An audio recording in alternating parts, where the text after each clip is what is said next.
తమిళనాడు రాజకీయాల్లో సరికొత్త అధ్యాయం మొదలైంది. అసెంబ్లీ ఎన్నికల్లో అద్భుత విజయం సాధించిన తలపతి విజయ్ ఇప్పుడు ముఖ్యమంత్రి పీఠాన్ని అధిష్ఠించేందుకు సిద్ధమవుతున్నారు. ఈ మేరకు ఆయన ఈమెయిల్ ద్వారా గవర్నర్ అపాయింట్మెంట్ కోరారు. తన పార్టీని అతిపెద్ద పక్షంగా గుర్తించి ప్రభుత్వ ఏర్పాటుకు ఆహ్వానించాలని ఆయన గవర్నర్ ను కోరనున్నారు. ప్రస్తుతం టీవీకే మ్యాజిక్ ఫిగర్ కు కేవలం 10 స్థానాల దూరంలో ఉంది. ఈ క్రమంలో మద్దతు కూడగట్టేందుకు విజయ్ వ్యూహరచన చేస్తున్నారు.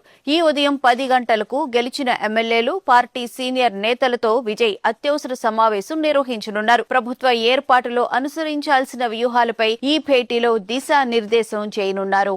కింగ్ మేకర్ గా మారుతారనుకున్న విజయ్ ఏకంగా కింగ్ అయ్యేందుకు అడుగులు వేస్తున్నారు. మద్దతు విషయంలో విజయ్ స్పష్టమైన ప్లాన్ తో ఉన్నట్లు తెలుస్తోంది. కాంగ్రెస్ కు చెందిన 5 ఎమ్మెల్యేలు, పీఎంకేకి చెందిన 4 ఎమ్మెల్యేలు విజయ్ ప్రభుత్వానికి మద్దతు ఇచ్చేందుకు సిద్ధంగా ఉన్నట్లు సమాచారం. వీరితో పాటు అన్నా డిఎంకే నుంచి చెరో ఎమ్మెల్యేతో పాటు మరికొందరు స్వతంత్రులు కూడా విజయ్ వైపు మొగ్గు చూపుతున్నట్లు వార్తలు వస్తున్నాయి. కాంగ్రెస్ ఇతర మిత్రపక్షాల అండతో స్థిరమైన ప్రభుత్వాన్ని ఏర్పాటు చేయవచ్చని విజయ్ భావిస్తున్నారు. దశాబ్దాల ద్రావిడ పాలనకు చెక్ పెడుతూ విజయ్ నేతృత్వంలోని ప్రభుత్వం కొలువు తీరడం ఇప్పుడు ఖాయంగా కనిపిస్తోంది. గెలిచిన ఎమ్మెల్యేలు, పార్టీ సీనియర్ నేతలతో విజయ్ అత్యవసర సమావేశం నిర్వహించనున్నారు. ప్రభుత్వ ఏర్పాటులో అనుసరించాల్సిన వ్యూహాలపై ఈ భేటీలో దిశానిర్దేశం చేయనున్నారు.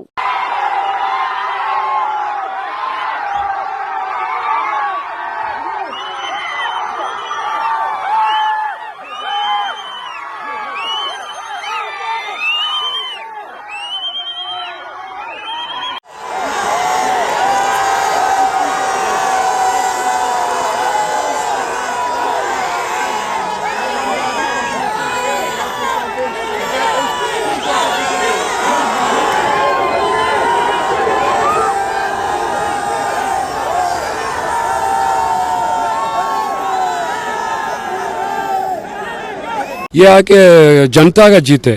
ये आके सारी तमिलनाडु और विजय सर के लिए, और विजय सर आके ये तमिलनाडु में अच्छे काम करने के लिए जनता वोट दी है।